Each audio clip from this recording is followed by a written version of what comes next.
Good morning. Welcome to Israel, the land and the soul. I used to teach a course at UB, Israel and Jewish Law, and on the final or midterm, the first question was, this course is about the following country, multiple choice. A, Saudi Arabia. B, Iraq. C, Israel, spelled I-S-R-E-A-L. D, Israel, spelled I-S-R-A-E-L. And half of them got it wrong, of course, because as soon as they saw Israel, C, they put C.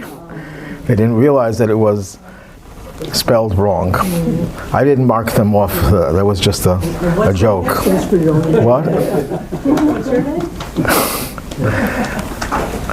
So, Israel is real. That's the message. And if it's not real, then nothing is real. There's no country in the world that gets as much attention, captures as much people's imagination and writings and reportage as Israel. And it's a tiny country, and yet it seems, without any question, that it's the most significant country in the world.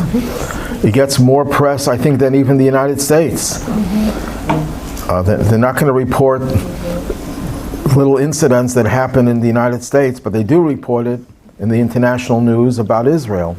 So what is it about Israel that everyone is so fascinated with, upset about, supportive of, or antagonistic towards? And there's no middle of the road. There's no ambivalence. You're either pro-Israel or you're anti-Israel. You can't be neutral, just like with the Jewish people. Let me try to unmute them.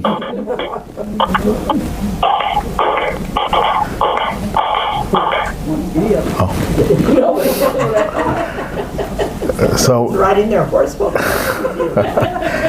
To understand a little bit about Israel, first I just want to go through quickly the 20 stages of Israel's historical development. Now, there's much more than 20 stages, but I listed only those stages that I think had an impact on its spiritual status. And it starts off with an event. No one around here is old enough to remember the creation of the world. Although we're all around, because the world is created every second anew. But the first time the world was created, God created the world with a special emphasis on Israel, because Israel was the first part of the world that was created. We're taught that the place where the temple is built, on the Har HaMoriah, Temple Mount, in the Temple Mount area itself, there's a rock. Now they have a mosque over it, the Dome of the Rock. But that rock, according to most opinions, is the rock that was situated in the Holy of Holies of the temple. And that rock is called Even Shetia, the foundation rock. And it's understood that that was the first place from which God created the earth, or maybe the whole universe, and everything else spread out and extended from there. Whether that means physically or spiritually, that is the center of the universe, and it was around at the very beginning of creation. Now, who did the land belong to? It belonged to Adam and his descendants, but they were all wiped out in the flood. So it was given to Noah and his sons. And who did Noah give the land of Israel to? He gave it to his son Shem. Shem is the ancestor, the great-great-great-great-great-great-grandfather of Abraham and of the Jewish people. And it was given to that branch of humanity to the exclusion of all the others. Then, we're going to read about in this week's Torah portion, God makes a covenant with Abraham, and he offers him this land. He said, this land is going to be your land. It'll belong to you and your children. But which of the children did Abraham bequeath the land of Israel, which was then the land of Canaan? it was only to his son Isaac. How do we know that? Because it says so clearly in the Torah that God told Abraham that his son that will inherit him will be Isaac. And what did Abraham do to actually concretize that promise? He took all of his other sons. He had 7 other sons. Ishmael is one of them, and 6 others. And he sent them away to the east. He sent them out of Israel. So Abraham already made that decision to implement the ownership of the land of Israel to the Jewish nation that would emerge not from any of the other sons of Abraham, but from Isaac. And God again tells the same thing to Isaac, that you will inherit the land, and who will be the one? It'll come from your son Jacob. And God makes that promise to Jacob. So there was already, at the time of the patriarchs, the land of Israel was now becoming, at least in the potential state, the land that would belong to the Jewish people. When the Jews were liberated from Egypt, they became a nation. And at that point, the land of Israel was given to the Jewish nation. Until then, it was given to the patriarchs, their children, to a family. And now it's no longer just a family affair, it's given to the whole Jewish people. But when did the land of Israel acquire the status that made it a holy land? That didn't exist until Sinai. At Sinai, that's when God introduced the concept that there could be holiness in the physical world. Until then, there were 2 worlds. There was a spiritual world and a physical world, and the 2 could not get together, cannot be brought together. And that was the case until Sinai. Sinai introduced the concept of a holy land. But the holiness was not solidified until the conquest by Joshua. The conquest had the power to finally, once and for all, take the land away from the ownership of any of the other nations that lived there, who were now no longer guests in the land. They had to be removed from the land. And we're not going to talk about how Joshua conquered the land and what role was left for those who still lived there. That's a separate discussion. When did the land become that much more unified as a Jewish land? That's when King David declared Jerusalem as the capital and laid the foundations for the temple which King Solomon built. And that's what concretized the deepest relationship that the Jewish people have to the land of Israel. But some of that was lost when the 10 tribes were exiled. And there are laws that pertain to the land of Israel that are no longer in effect because the majority of Jews do not live in Israel. And that occurred when the 10 tribes were exiled by the Assyrian Empire. At that point, Israel lost some of its status as a holy land in terms of the obligations of the land. For example, the Jubilee year, the concept of every 50 years is a Jubilee year, that is no longer in effect, and that took place, the loss of that status, when the 10 tribes were exiled. And then it went downhill from there. The destruction of the first temple occurred a little over a century later by the Babylonian king, and it brought about the beginning of the exile, the first time the Jewish people, since they entered into the land of Israel, that the entire Jewish nation was now in exile, with some remnants left in the land of Israel itself. There were always Jews that left in Israel, but it was a minuscule population compared to the way it was before. Some of you may have heard of the fast of Gedaliah, the day after Rosh Hashanah. That was when Babylonian king Nebuchadnezzar exiled the remaining Jews that were left in Israel. He still wanted a population to stay there. He wanted the Jewish people to still live in Israel, and he appointed Gedaliah as his governor. Gedaliah was a very righteous man, but he was a naive person, and there were plots to assassinate him because he was considered to be a rebel, because he aligned himself with the Babylonian king, and he was assassinated.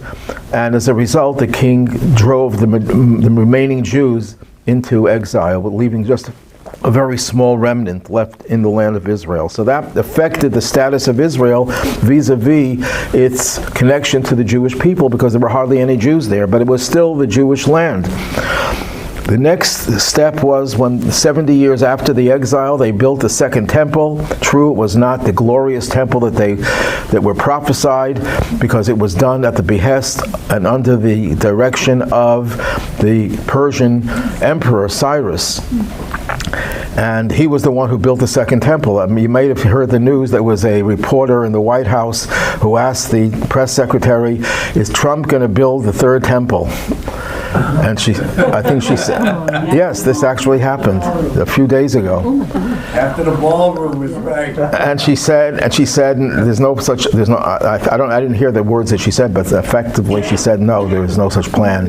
Well, I hope Trump doesn't build the third temple. We want Mashiach to build the third temple, not Trump. We already had Cyrus. One Cyrus is enough. So that restored some of the holiness of Israel that was lost with the destruction of the first temple. But things started to go downhill. But the Jewish people were going up and down all the time, and we're going downhill because the Greeks took over from the Persians, and the Greeks started to impose their culture on Israel to try to transform Israel into a secular pagan state. They defiled the temple, and they contaminated all the oil, as we all know the story of Hanukkah. So with the liberation of the land of Israel from Greek control, that restored some of the land's holiness. And then again it went downhill from there when the Romans took over and they destroyed the second temple, which led to the exile, the final exile. There was a little bit of a respite. They thought that maybe this is going to bring about the Mashiach. Bar Kokhba was a general, a very successful one, a very effective one. He was defeating the Romans in one battle after the other, but he degenerated. He started to let his power go to his head, and he tells God, "God, don't help me, but don't hinder me. Just stay out of it. I'll take care of it myself." And that was his downfall. So this was a potential possibility of Mashiach coming. Rabbi Akiva, the great sage, considered Bar Kokhba to be the Mashiach. There was a potential for that to happen, but it didn't materialize. It was premature. The next major event that happened in Israel, that put Israel on the map again, you could say, was the compilation of the Mishnah, the collection of all the oral teachings of the laws of Judaism that were transmitted orally, were now put into the first draft of the Mishnah, which would consolidate Jewish power and their ability to know how to be Jewish. So that happened in Israel, and that was like the end of the way the Talmud describes it. It was like the remnants left of the temple era that lasted until the Mishnah was compiled. But it wasn't totally over. There was still some more remnants left when they composed the Jerusalem Talmud. Approximately at the same time, that brought an end to smicha. Smicha is ordination. The real ordination of rabbis, and I mentioned this in other classes, is when you are ordained by a rabbi who was ordained by a rabbi going all the way back to Moses, who was ordained by God himself. That chain was broken at that point, which meant that the power that Israeli authorities had in terms of Jewish practice, in terms of Jewish having authority in matters of Jewish law, ended, and the level of scholarship and the level of authority was diminished. And that was at approximately the same time. We're talking about 5th century approximately.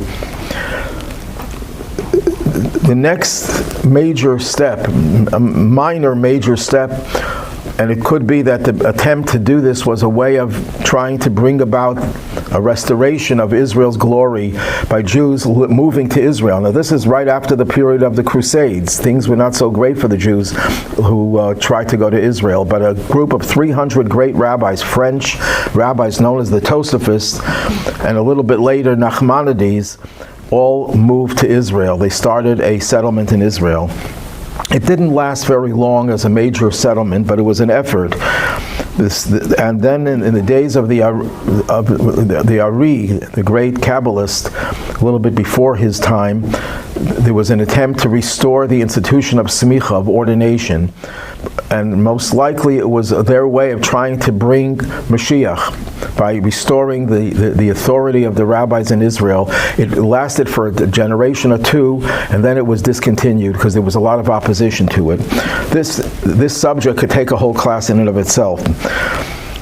the next major attempt to populate Israel in a spiritual way, because there were already many secular attempts to populate Israel, but we're not talking about the secular, we're talking about the spiritual, was the Chassidic, one of the great Chassidic masters, Rabbi Mendel of Horodok, took his family and many other Chassidim and many other Chassidic rabbis, and they all moved to Israel. They settled in Tiberias, and the Alter Rebbe, the first Chabad Rebbe, went along with them part of the way, and he was persuaded to not go with them, to stay in Russia to help the Jews in Russia.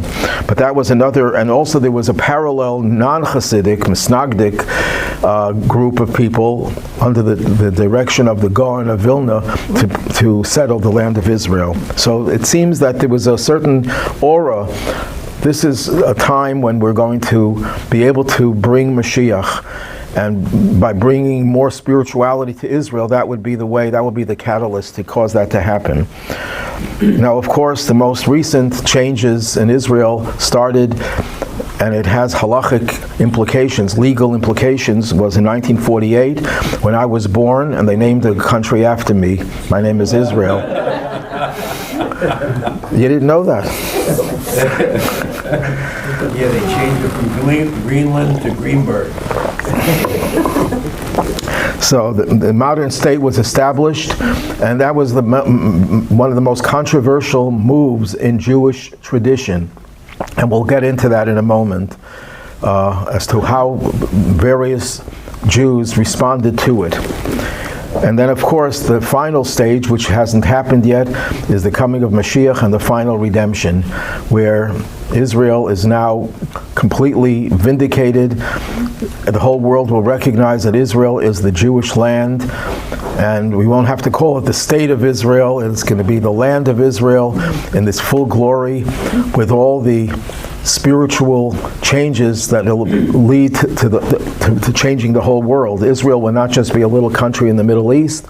Israel's influence, it says in the Midrash, Israel's holiness will spread to the whole world, while Jerusalem's holiness will spread to all of Israel. So there will be a major change, a major shift in the spirituality of the whole world as a result of the 20th stage of Mashiach. So let me talk a little bit about why Israel is so special. Israel awakens something in the heart and soul of every Jew. I said every Jew, but unfortunately there are many Jews who are anti-Israel, and we're seeing that today more than ever before. In 1948, when the state was established, the Jewish community rallied around Israel. Actually, they rallied around the Holocaust, then around Israel, and then they stopped focusing on the Holocaust and they stopped focusing on Israel. And it's a very sad thing that Israel has lost a lot of the support that it used to have amongst Jews, probably because it happened right after the Holocaust, and people were sensitive to the fact that Jewish people need a place to exist, where they can take care of their own destiny, they can defend themselves. But as Israel became powerful and Israel became very controversial because of the propaganda of the Arabs, many Jews lost interest in Israel and didn't feel the need that you need to support Israel, because that's equivalent to Jewish survival. But nevertheless, Israel does have a tremendous effect on the lives of Jewish people all over the world. But if you go through it historically, Jews have never ceased praying to be in Israel. From the very moment we were driven out of Israel, we never lost our hope and faith that we belong to Israel and that we will return to Israel. And there's never been a time in history when Israel did not have Jews living there. True, there were times when there were very few Jews, relatively speaking, but there were always Jews living in Israel. So it wasn't just a hope, it was a hope that manifested itself in Jews actually living there, and many Jews going from the diaspora to Israel. So what is it about Israel that so captures the imagination of Jews? But there's even a bigger question. The question is, how come Israel has never been colonized by any other group of people.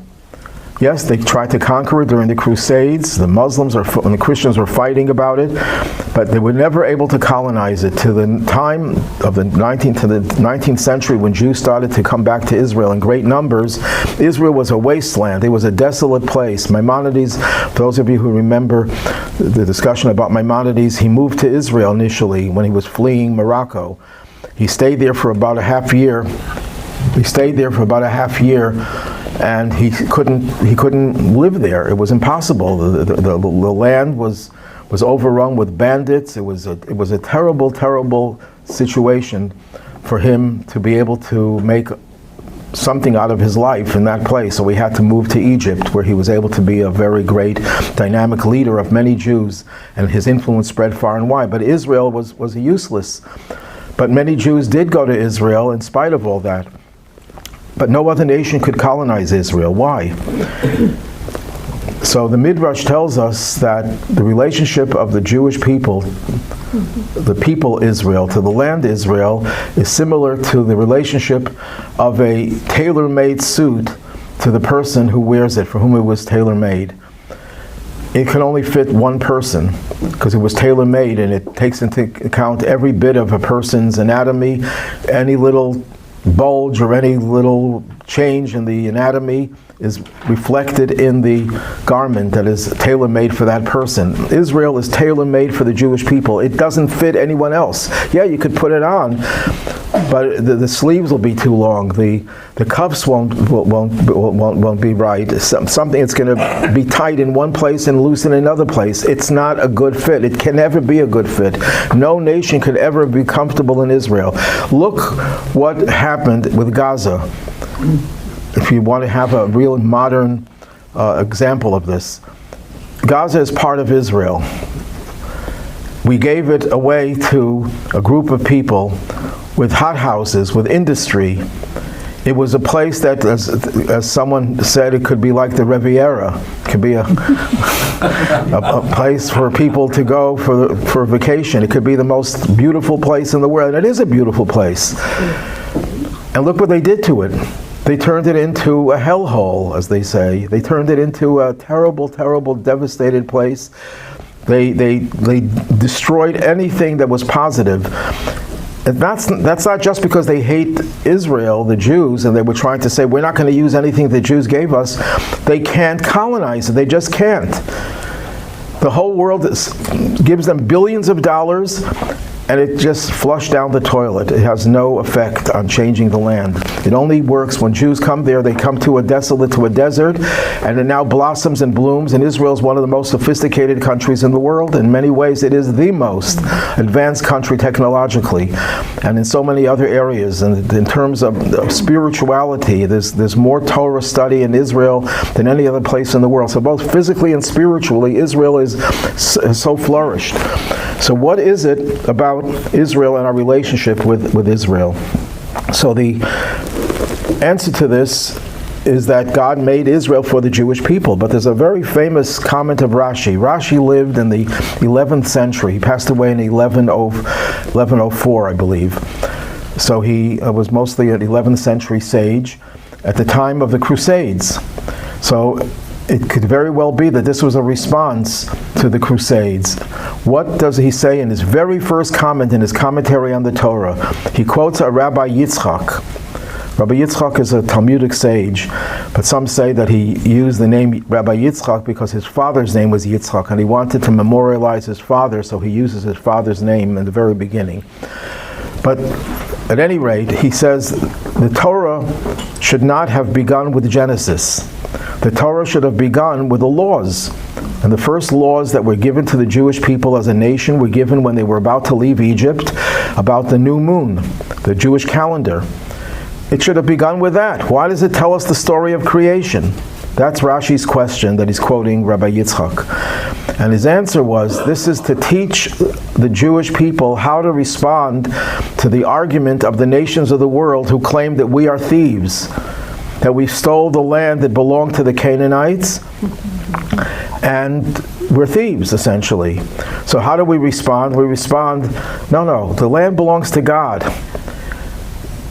he gave it to us. He gave it to the Canaanites first, then he took it from them and gave it to us. He created it. He can give it to anyone he likes. So when you read about Genesis, the whole book of Genesis is really intended as a response to the nations of the world.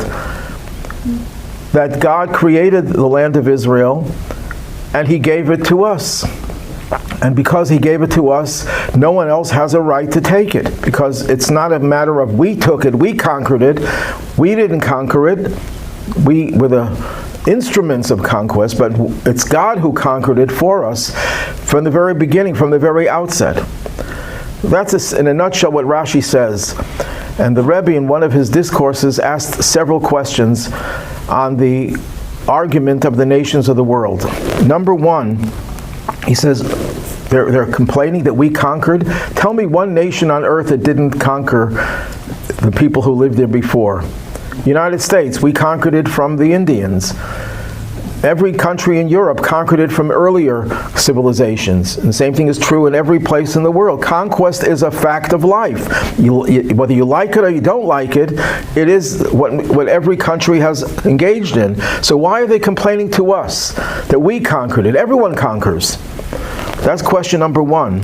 Question number two, as I mentioned before, who did the land of Israel belong to? It belonged to the Semites, the descendants of Shem. Abraham and the Jews are descendants of Shem. They took it from us. The Canaanites took it from the Semites. So it's the other way around. We didn't conquer it from the original inhabitants. They conquered it from us and we just took it back. So why are they complaining? So your argument is if somebody jumps off a bridge, you should jump off the bridge? I mean, it's No, we're just getting, if someone comes into your house and steals your couch, and everybody else does? do you have a right to go back to the thief and get your couch back? We were getting so why are they complaining? We conquered it, we got it back. You're talking about the other question, why are they complaining about conquest? Everyone does it, but why are they focusing on us? They don't focus on anyone else. They don't ask why Russia conquered it from whoever lived there before or any other country. Yes? Yeah, but in another vein, while I support that it's ours, the Arabs have a legitimate claim too, because that was their land recently, and in 48, the UN, the world decided, well, we took it from them by a Balfour Declaration and onward, and the Arabs resented that, and the Europeans, out of their guilt, gave it made it a new country. But they have a legitimate grievance. I don't support it, but they have a legitimate grievance, and it's important to appreciate that too. That Okay. you may not support. I'll get to that later. They have legitimacy too. I'll get back. It's a misstatement. It never belonged to the Arabs. It belonged to the Muslims. It was the Turks. There was never an Arab government in the world, ever. Okay, we could go back and forth on that, and I'm gonna make a point of that because that's not our argument. They have some legitimacy too. Actually, the Zohar says that they do have legitimacy in their claim, and I'll get to that a little bit later. If I forget to mention it, ask me. So, question number one: everyone conquers. So why are they focusing on our conquest? Number two, they actually conquered it from our ancestors, and our ancestors just reconquered it from them. Then, if you look at the words of Rashi, Rashi doesn't say that the Canaanites complain. If anyone, they're the ones who should be complaining. He says the whole world complains. Why is the whole world? Why are little tiny countries that can barely deal with modern life in Africa or South America or wherever, they're upset about Israel? Why are they upset? Who are they to be upset? Why is everyone upset about Israel? Do you know any country that's not upset? Everyone's upset. Even the United States gets upset. Israel does something, and Vance says, it was an insult to me. He doesn't say that about other countries when they insult him. And they insult him all the time, and the American government is insult. If they don't like the president, they insult. But if Israel says something, everyone is insulted. Why is everyone insulted? So the Rebbe explains that the complaint is not what we think it is. It's not that we conquered the land. Everyone conquers, and that's not. They don't care about that. They care about that our conquest is different from any other conquest. We changed the whole character of the land. We changed the whole character. It's not like any other country in the world. It has a spiritual quality to it, number one, and it's a spiritual quality that can only belong to the Jewish people. Every country, the United States, used to be owned by the British, part of it at least, and we took it from them. What would happen if Mexico, we took some of it from them also? What happens if they come and they reconquer California, and some say let them do it? But if, let's say they do it, They can have news.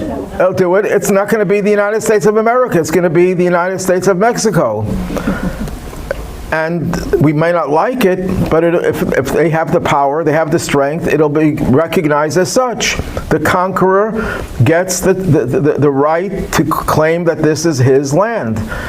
There's only one land in the world that nobody could conquer from us. Even if they do, it's still not theirs. Eretz Yisrael. That's right. The land of Israel, nobody could conquer, because as much as people tried to conquer it, nobody was successful. And Jews always considered their own. There's a Jew who never set foot in Israel and says, Israel is my land. Isn't that a chutzpah? You never even set foot there, and you're claiming it's your land. You own it.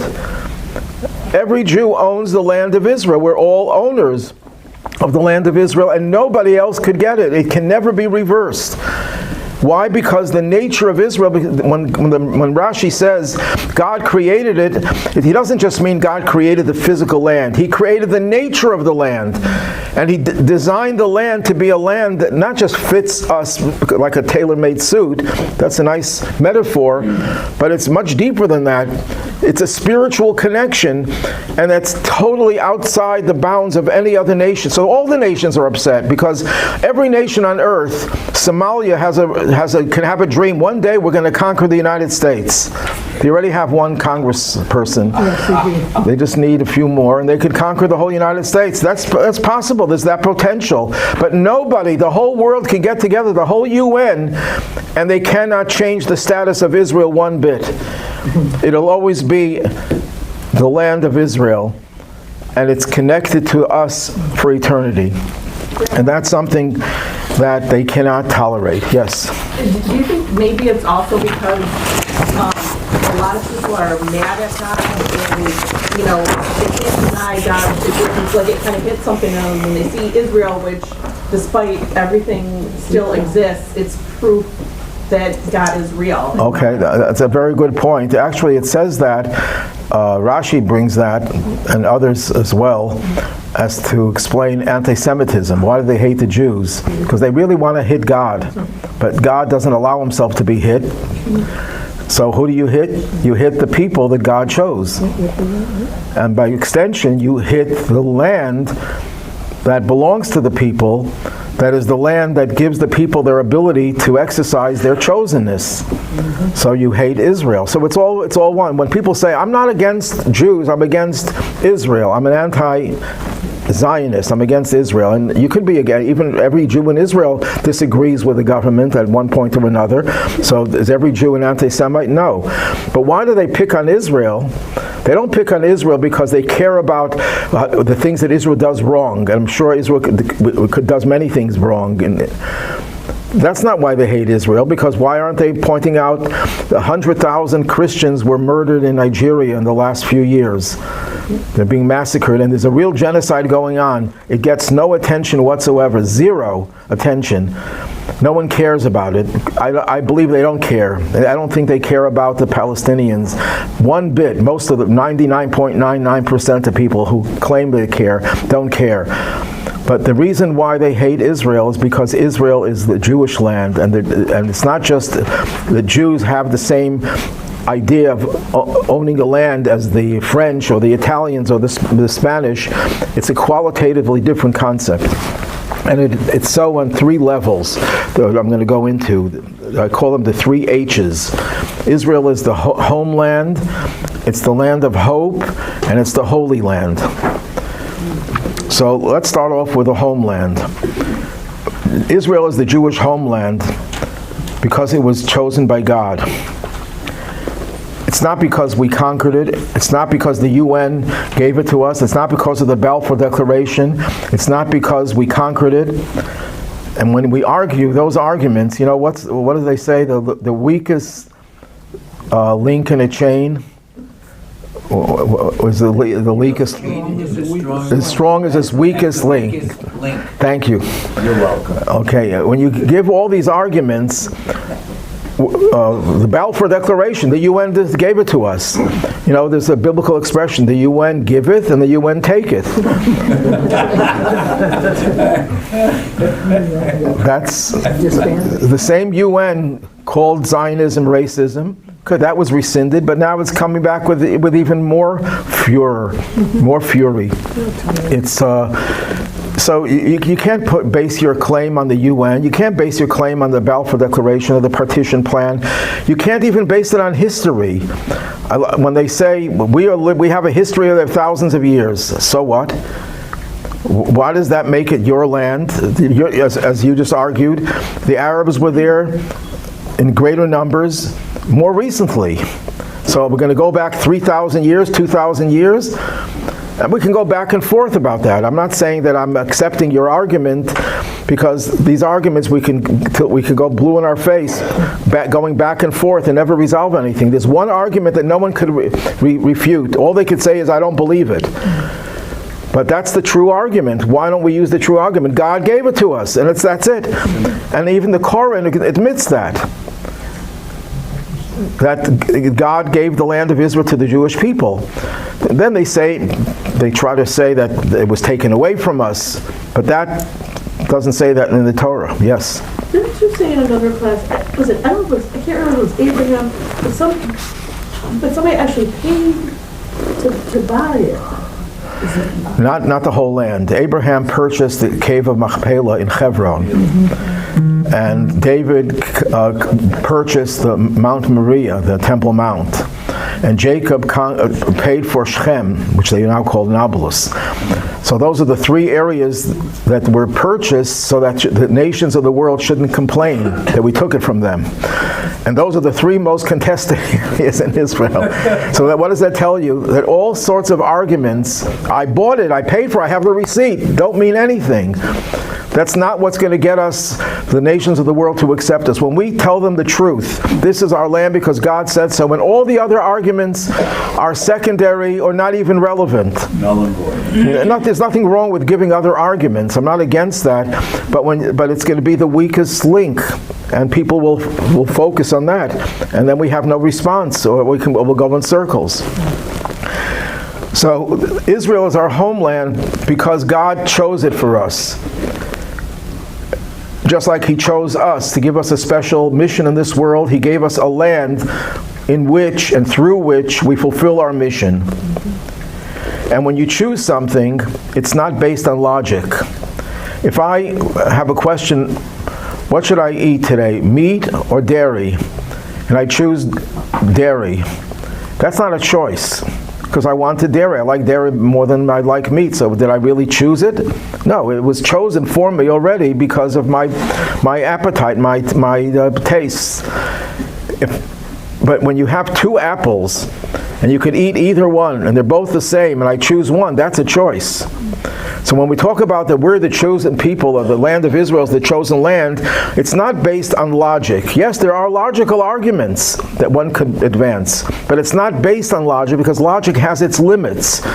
It's an essential choice. It's God saying, this is the way I connect. I'm connecting to you in a unique way, and I'm connecting to you through the land as well. So that's one point. And no other country was chosen by God for a particular group of people. So the French could say that France is our country, and one day could come along and someone could come and drive all the French out, and it's taken over by the Italians or some other nation. There's no choice. All other claims to a land are based on some type of a logical sequence of events. Number two, what is the definition of a home? A definition of a home is where you are defined by your essence. When we're in public, we put on a different persona. We have a public appearance. We act in a certain way. Where could we be ourselves when you're home? Well, the same thing applies also to a land. If Israel is our home, that means that Israel defines our essence. It defines who we really are. And since it's God's home, it defines God's essence more than any other place in the world. So wherever else we live, we're not defined, it's not really our essence. Our essence is going to be expressed and realized in the land of Israel. This is where God's plan comes to fruition. What is God's plan? The Midrash says, and I mentioned this dozens of times, God wanted to have a home in the physical world. Where is that home most pronounced? In the land of Israel. And from there it's supposed to extend to the whole world. So that's why every mitzvah we do here, we're bringing a bit of Israel to this place. So when you do a mitzvah in Buffalo, what you're really doing is you're taking your home in Israel and extending it here. Becomes like an embassy. I mentioned this last week. It's like you're an embassy. So when we are studying Torah, right now we're in Israel. But it's still, you want to be with, even in the ambassador who may live in his embassy, which is sovereign territory of his home state, he still wants to go home.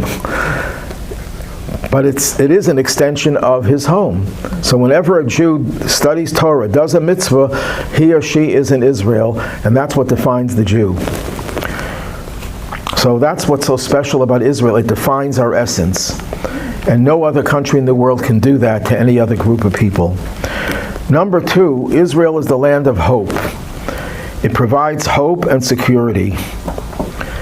Just because you have your home, home gives you some measure of security, but it's not always enough. Israel gives us a different kind of security because in Israel we have a direct line to God.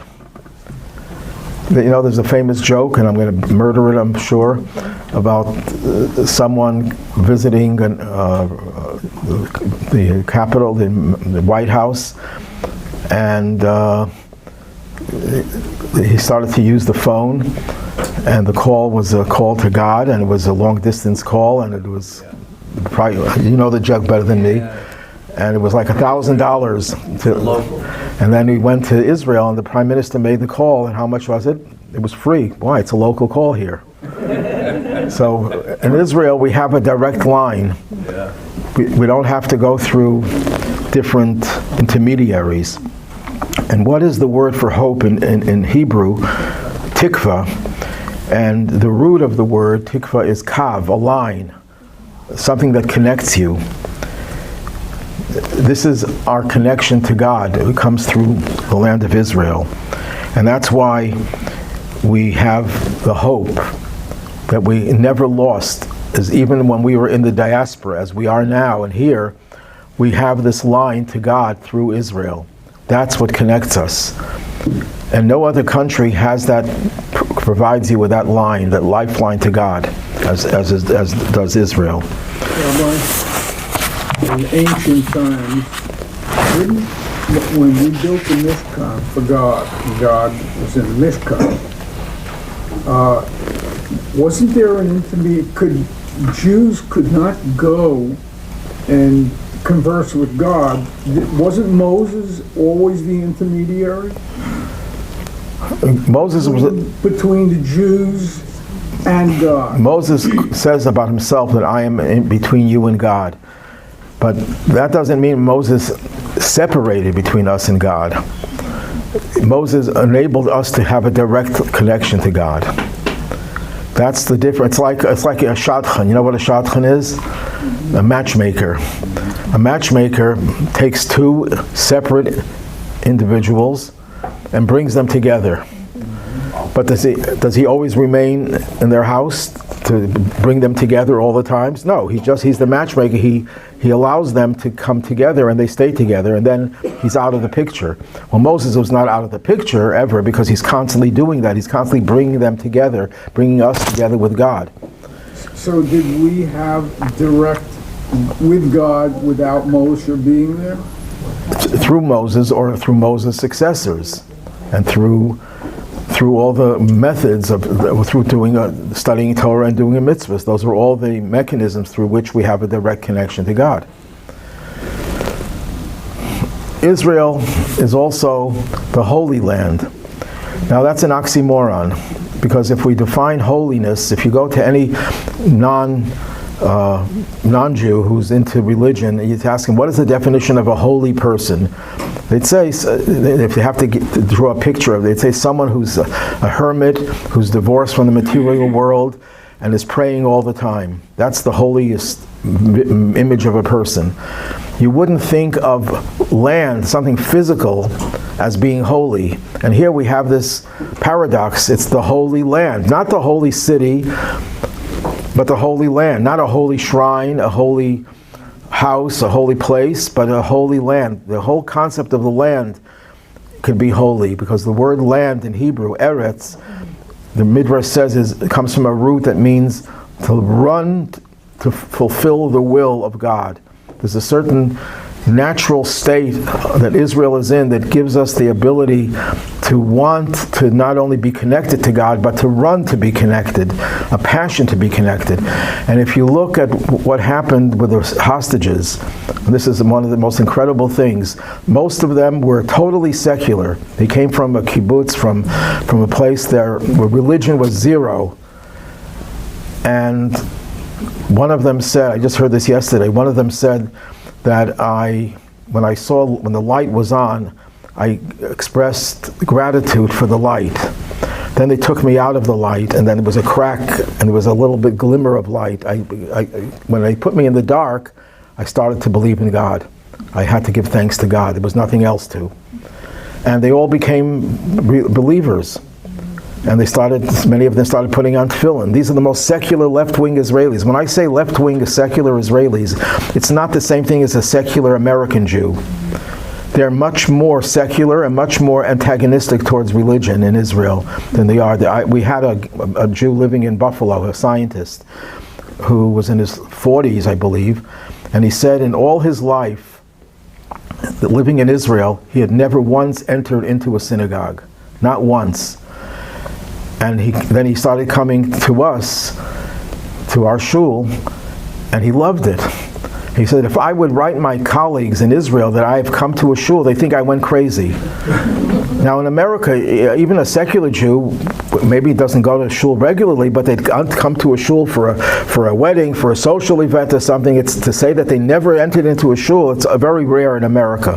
So Israel, you're talking about really left-wing secular Israelis, and they started to become connected to God. Sometimes it takes tragedy to make a person open a person to God. But that's what Israel is. Israel is a holy land. There's a certain holiness there. We have time?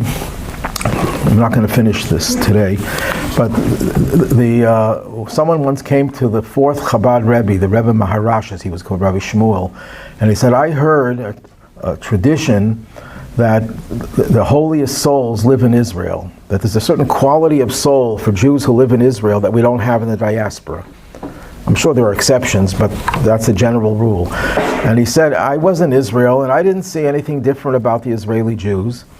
So the Rebbe Maharash told him a story. He says, in Israel, the land depends very much on rain. We had a class about rain, and this is the time of the year that if it didn't start raining, they would declare a fast day, a series of fast days. So there was one community where this very simple Jew lived. He was barely literate, and because he didn't know very much about the prayers, the rabbi of the town would give him a schedule which prayers to say in which day, when there was a holiday, when there was a Shabbos. So he had everything written down so he should not get confused, and he would know what to pray. And one day, he traveled for business, and one day he comes back to his hometown in Israel, and he sees that all the stores are closed, and he sees the streets are deserted. So he is frightened. What does this mean? That means probably it's a holiday today. And the rabbi didn't tell me it's a holiday. So he runs to the synagogue, and indeed the whole synagogue is filled with people, and they're praying fervently. So he goes over to the rabbi. He said, "Rabbi, why didn't you tell me it's a holiday today?" He says, "No, it's not a holiday." So why is everyone here in the shul and all the stores are closed? The streets are deserted. He said, "Because it hasn't rained in a few weeks. And we're really in big trouble. There's a big drought, an impending disaster. So we gather in the shul and we say prayers and we plead with God to give us rain." And the Jew looks at the rabbi and says, "That's what you have to do to get rain?" He says, "Well, you have a better method?" He says, "Yeah. I just walk outside and say, 'God, we need rain.' And the rain starts coming down." So the rabbi says, "Well, be my guest." And he goes outside and he says, "God, we need rain. Your people need rain." And it started raining. So even the simple Jews in Israel have special souls.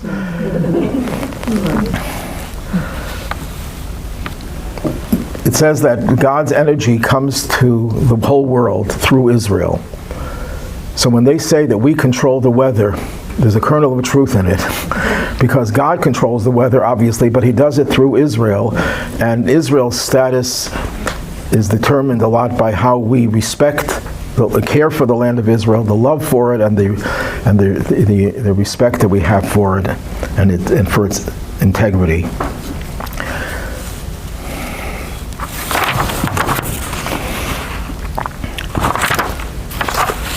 Do you want to finish? Okay. Okay, there's a lot of controversy. This deserves a whole class to itself about the modern state of Israel. Good, bad, very good, very bad, in between. And there are 4 different philosophies within the Orthodox community, which means I'm not considering here the left or right-wing approaches to Israel based on secular political considerations. That's a separate subject. But when Israel was established in 1948, it was very controversial because of different reasons. And I think 4 different groups emerged. Now, these are not official 4 groups, but it seems that there were 4 patterns that emerged, and within these 4 there could be many different levels and gradations, subcategories. One, the Jews. That's the Jews, yeah. One group, totally antagonistic, that the state of Israel is totally illegitimate, and they just had a demonstration in Manhattan, I think, against the state of Israel. And there are 3 reasons, essentially, what they base it on, their antagonism. Many of them have never left living in Israel. They live in Israel, they were born in Israel, they would never leave Israel, or Jerusalem even, many of them, these people. But they're antagonistic to the state of Israel. And the reason is as follows. Number 1, there's a passage in the Talmud that says that when God sends the Jewish people into exile, he administered an oath to them. Few oaths, but the one oath that is relevant, that they will not take Israel back by force. So the argument is that we took Israel back by force. There was a war of independence, and that was illegal. So the whole conception of the land of Israel is illegal. That's one argument. The second argument, there's back and forth over here. I'm giving you the very bare bones part of it. The second argument is that secular Zionism started as a anti-Judaism movement. The argument was, of Heschel and others, that the reason why Jews suffer from anti-Semitism and the reason they need Judaism is because that's the only way to keep them together from disappearing. But once they have Israel, we will become normal. Yeah, we're very normal now. We're genocidal maniacs, but we're normal. Once we have Israel, we'll become normal and we won't need Judaism anymore. This was the initial philosophy of many of the initial founders of Zionism. So Zionism is a heretical movement. It's anti-Torah, anti-mitzvahs, and even anti-God. Many of them were atheists. And that's why you have such a left division of Jews in Israel who do not believe in anything. That all started with the philosophy of Zionism, secular Zionism. And number three, the state of Israel does not follow Jewish law. The laws of Israel are based on English law, on Roman law, on Ottoman law, and maybe a smattering of Jewish law here and there, but it's not Jewish law. It doesn't follow the Torah. So those are like three arguments against the state of Israel. That's one school of thought. Another school of thought essentially agrees with the first, but says we can't follow the first consistent opposition to the state of Israel, because then we won't survive. Because the first group holds that we can't take any funding from the state of Israel. Not only will they not serve in the army, that's a given, but they will not take any funding from Israel. They're totally independent of anything that comes from the Zionist state. And they will do everything in their power to demonstrate against Israel, which they did in Manhattan just a few days ago. And there's one breakaway group that's really crazies that will go to Iran and embrace the Iranian mullahs and support the overthrow of the Israeli government in public, and being used as useful idiots by the real anti-Semites. So you could see I don't agree with that group. I have a mild disagreement with them. So, but the second group says, no, we can't behave like that because we have to survive here. We have to salvage whatever we can.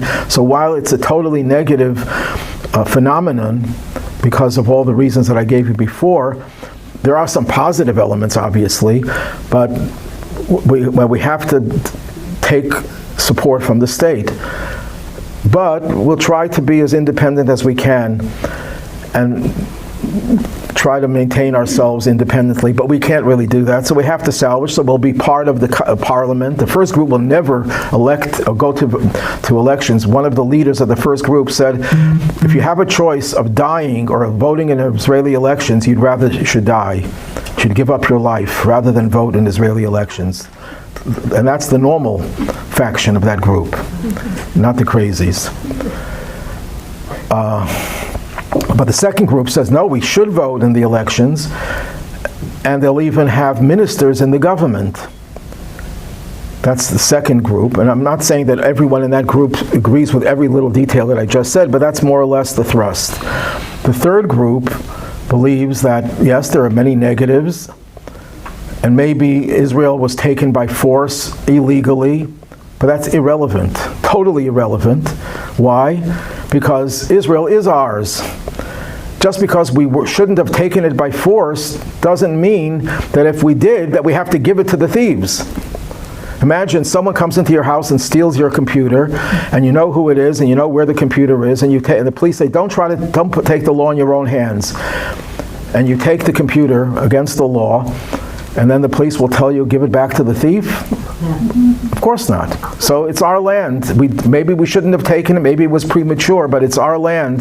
Therefore, we have to do everything in our power to protect it, even to serve in the army, and to do everything to strengthen the country and to strengthen the government and the security mostly. And that great miracles happened in order to produce Israel, but it's not the beginning of the Messianic age. It's the way the Rebbe put it. Before Shabbos, you're supposed to taste the food of Shabbos, to savor its taste, so you're looking forward to the meal, and to make sure there's enough salt and so on. Before Mashiach comes, God does miracles for us to give us a taste of the future. You should know that in the future you're going to have these miracles and even more. So we look at Israel with all of its negatives as a positive phenomenon, because it's a miracle that we exist, and Israel has endured only because of great miracles, especially the Six-Day War and other wars, and even today we're seeing the miracles. The fourth group says, no, Israel is the manifestation of Mashiach, and even though it's not Mashiach because it came through a secular government, David Ben-Gurion, and he's not Mashiach, nevertheless, it's the beginning of the blossoming of the redemption. Okay, now you have to guess which group do I subscribe to. How many say group number 1? I'm surprised, I'm shocked. Group number 2.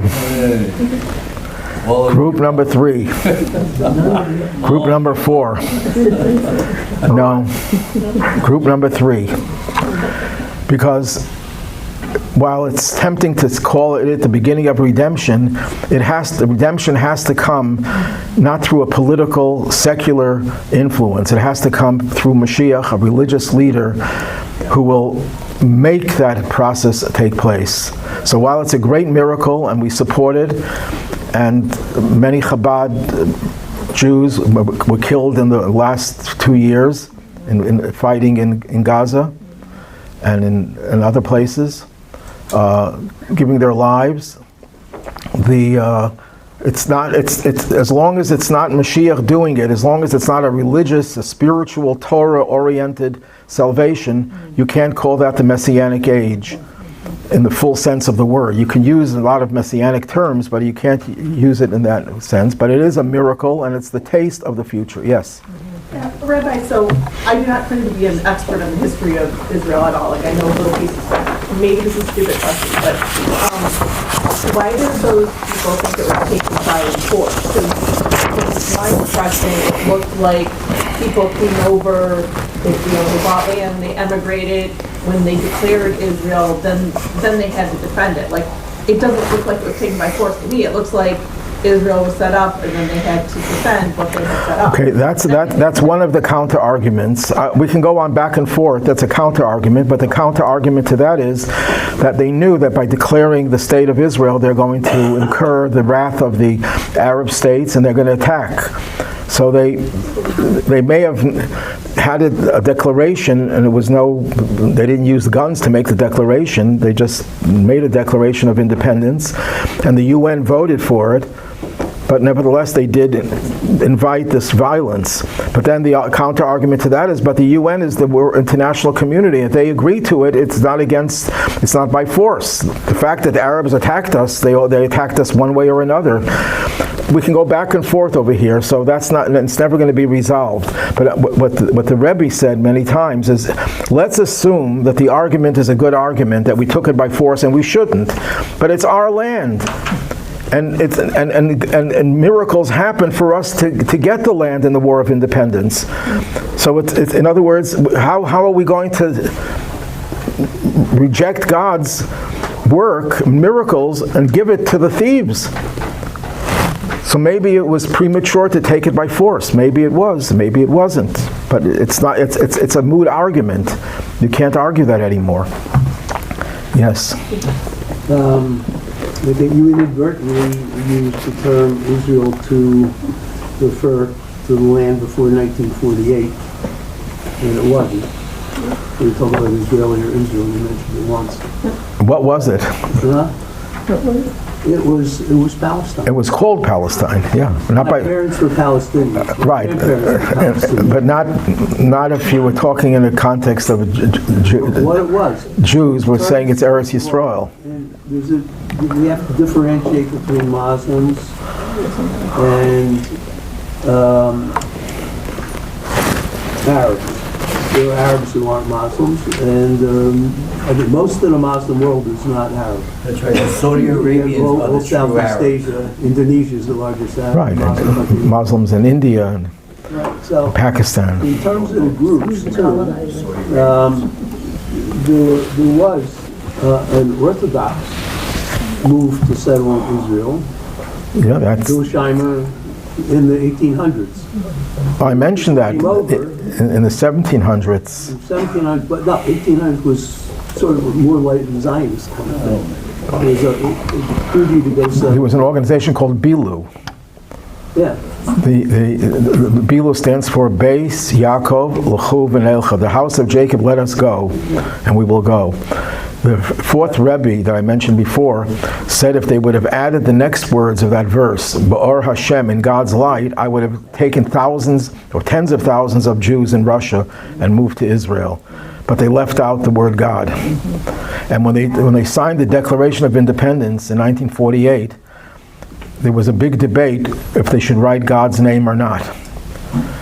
And they compromised. They wrote the Rock of Israel, so that the secular atheist could say it means Israeli might, and the religious ones could say it means God.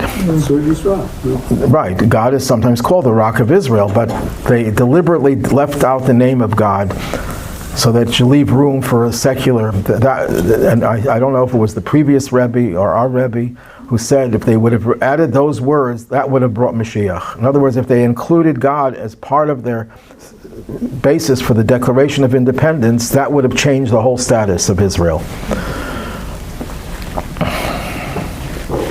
Yes? They always say the state of Israel, they never say the country of Israel. I don't use the term state of Israel because that's a diminution of Israel. Right. You're diminishing its importance. If you don't connect Israel to the biblical Eretz Yisrael, it has no basis to exist. I mean, how long could you exist when the whole world is against you?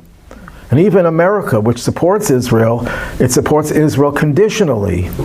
When the president says, don't attack, we dare not attack because we won't get support from America anymore. And could Israel survive without American support? Very unlikely that in the long run that it could survive that way. So, only Hashem can make it survive, not America.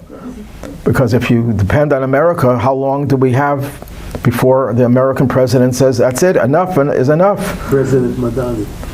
Oh my God. I don't know how They people. think that they say state of Israel because they want to diminish the... No, they don't want to diminish it. I don't know why they chose the word state of Israel, because they wanted it to sound that it's a legitimate entity, not just based on religion. You see, they were afraid, for a long time, Israelis were very anti-Yiddish. This is a totally different area.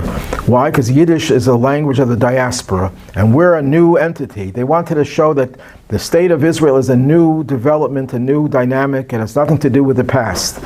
And they made the greatest mistake, because by detaching it from the past, they delegitimized it. They turned it into a state that could be born one day and it could be put to rest the next day. But Medina is just a standard term. The state of America?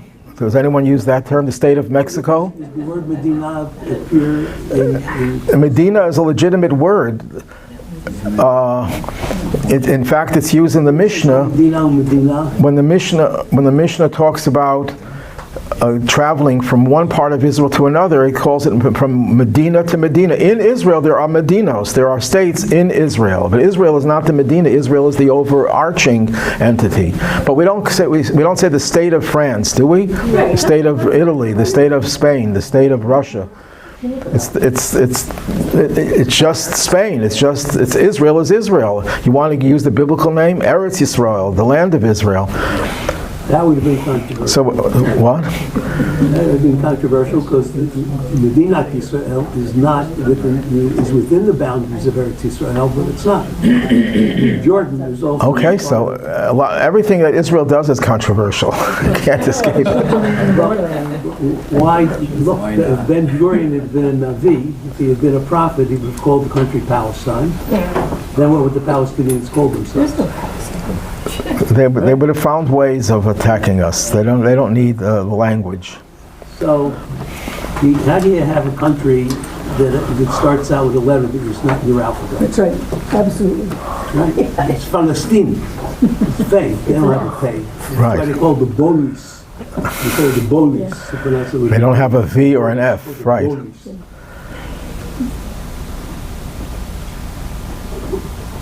By the way, that first group was a bunch of my relatives. So. You probably have relatives in all four groups. Now,